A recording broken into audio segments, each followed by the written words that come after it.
riding my Harley. Love it. But should I buy another one? Should you ever buy a Harley Davidson? Catch you inside. RevelatorAlf. Hello, welcome to RevelatorAlf. Hope you're enjoying the channel and the series of videos.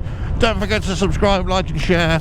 And check out the website RevelatorAlf.com. So in this video I'm talking about, well, buying another Harley Davidson. I'm kind of looking around at the moment. I won't tell any lies.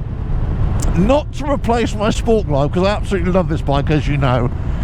It's more about just compare and contrast. Let's see some other bikes on the market. Let's see some other bikes from Harley Davidson. What are they like? And you know, I'm kind of going through a few of the Tourers. Let's just see what they're like. Looking maybe at some other bikes. But I get this question quite a lot. So, is a Harley Davidson a good motorcycle to buy? And I think it really depends on what your circumstances are and what kind of ride that you really want. There's no doubt it's facing a lot of competition these days, and it's not recently. This has been going on for a number of years now. Not only in technology and rideability, but also in the cruiser tourer market. There are lots of other motorcycle manufacturers who are producing really good bikes. So you've got to ask yourself, you know, is Harley Davidson the best one to go for? Now, see, if we're looking at entry-level motorcycles, I'm not so sure that Harley Davidson is the best brand. Yes, they got the Street, which was obviously on the chopping block, and they got the Sportster as well. The 883, I suppose you could say, is a good entry-level bike. But when you compare the prices of those to other entry bikes from other manufacturers, you know, it's a bit of a hard sell, isn't it? These are troubling times for Harley Davidson, as I said before, but they're going to have to find a way to retain their core business, but also attract new riders to the brand as well.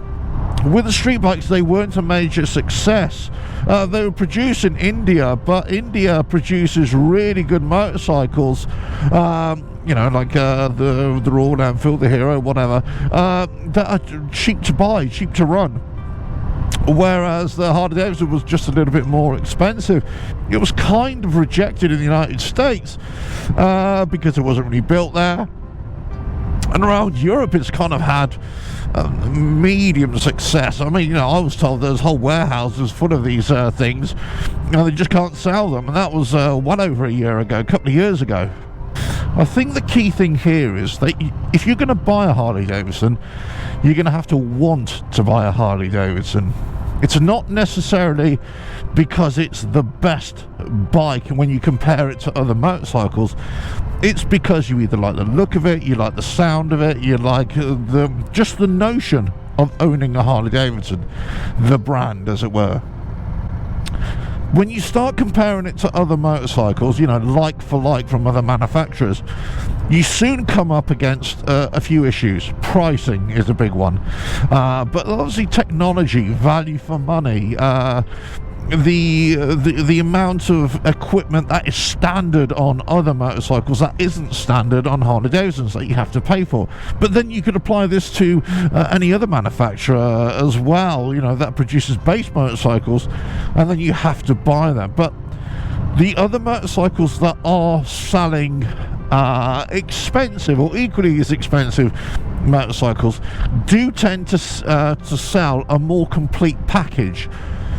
But that being said, there isn't a phenomenon amongst other motorcycle manufacturers where the buyers, the customers, the riders will actually actively go out and seek to modify their bikes in such an aesthetic way and in a performance way.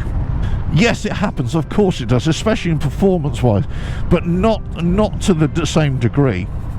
I remember doing an interview with Roland Sands many years ago, and he was saying that if he could produce parts for sports bikes like he does for, you know, Harley Davidsons and the like, then he'd be onto a winner. But he said the problem is that sports bike riders don't tend to buy these kind of custom parts. If anything, they're going to buy performance parts or really lightweight parts, which just doesn't go in hand with a kind of aesthetic parts, let's say, that Harley Davidson riders will want. So there's a difference in culture, there's a difference in riding habits, buying habits, and also maintaining habits as well. If you're going to buy a Harley Davidson, you need to look at the bike itself, not the brand. Look at the bike and see if that bike is right for you and the kind of journeys that you're making, and does it fit you physically. Then you've got to look at, obviously, the styling. Is that the kind of style that you want? Then you've got to look at this kind of, and I'll say it in inverted commas, you know, this lifestyle thing. Do you really care for that? Are you the kind of person who will just accept a standard stock bike as you buy it from the showroom? Or are you likely to want to be able to customise it and make it your own? Then you've got to look at, okay, do you want to buy a new bike, or do you want to buy a used bike? The market may be shifting now to the used bike market, even more so in these current times.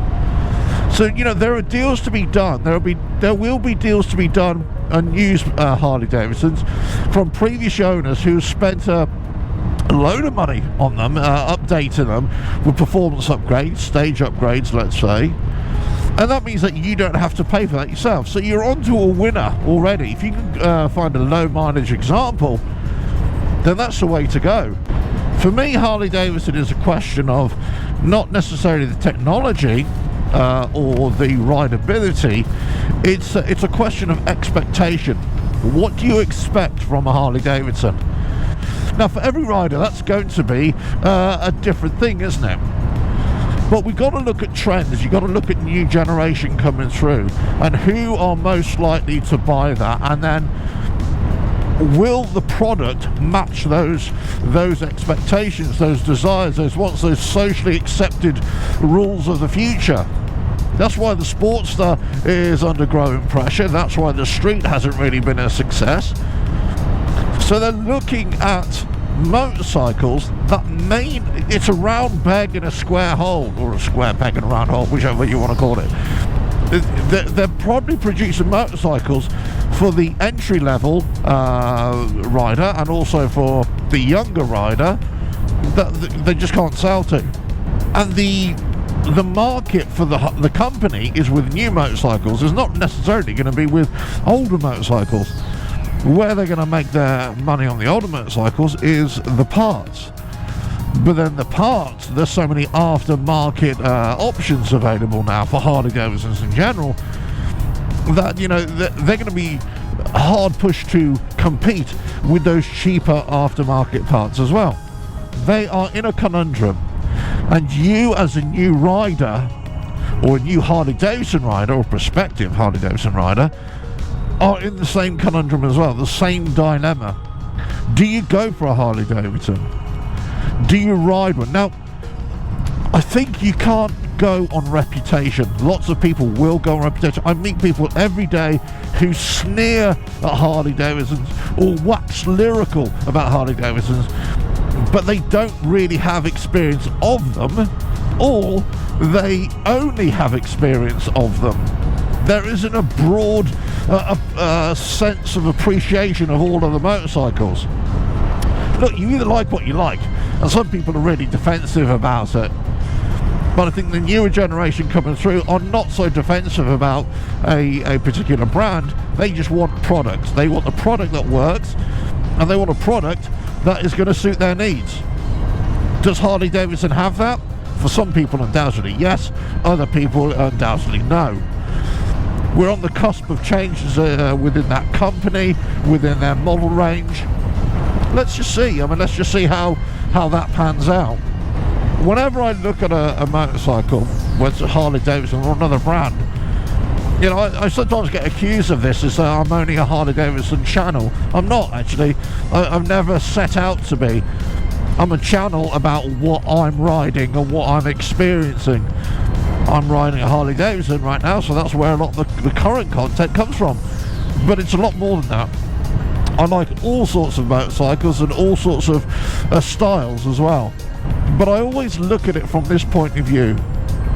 I didn't buy this Harley Davidson because I wanted to buy a Harley Davidson. I bought this Harley Davidson Sport Glide because when I rode it, it shouted out at me to buy it. And that's what it was. It's about the ride, it's about the comfort, it's about how I felt about it at the time. I didn't have any preconceptions. In fact, in many ways, I was biased against it. I've said this before. It was only because an old friend of mine suggested that I go and ride one because the whole chassis changed. And I thought, okay, I'll go and give it a go. And I was in the market for changing a motorcycle at the time. So I thought, do you know what? As soon as I rode it, that was it. I was hooked. But I've never been a Harley Davidson cheerleader, as it were. You know, I'm never going to be standing at the pulpit and saying, you know, praise be to Harley Davidson. Let's all praise the brand. And you know, I don't hold it as any kind of religion. It isn't that for me. It's a brand. It's a motorcycle, and I'm as enthusiastic as I am critical of it as well. But I love this bike. So I look at other bikes and I think, is it a match for me? Does it give me the same experience? Does it give me the same expectation? And I think that's what you've got to do with Harley Davidson. You've got to go in it with eyes wide open. You've got to do your research. But you've also not got to listen to a lot of the chaff out there about them, how bad they are, how whatever it is. You know, lots of people have bad experiences, but at the same time, lots of people have really good experiences as well. You might be unlucky with your purchase, or you might be really lucky with how, you know, something goes wrong. But I will say they're machines just like anything else. I had a Triumph before this bike, and I had lots of electrical sensor issues on that bike. But this one, never had a problem with it. Never had a mechanical issue with this bike so far, touch wood. Similar kind of mileage. Yeah, so, you know, you've got to say, well, just because it's a Harley Davidson doesn't mean it's going to be any better or any worse than any other brand. It's about, obviously, it's about how you're riding it, what you do to it. You know, if you're expecting too much of the bike as well. Would I buy another Harley Davidson? Yes, I would. I think I would. Would I buy another Harley Davidson? Yes. If it suited me, if it suited my riding at the time, if I could see it as a project, if I could see it as something that would excite me, as it were, not only for the ride, but also for what I was trying to achieve at the time. Would I necessarily say that I would buy all Harley Davidsons? Absolutely not. No way. You know, so it's definitely a personal thing. Perhaps that's the way it should be for everyone. Let us know your thoughts. Don't forget to subscribe, like and share. Check out the website RevelatorAlf.com, and I'll catch you again on another video. Ta-da!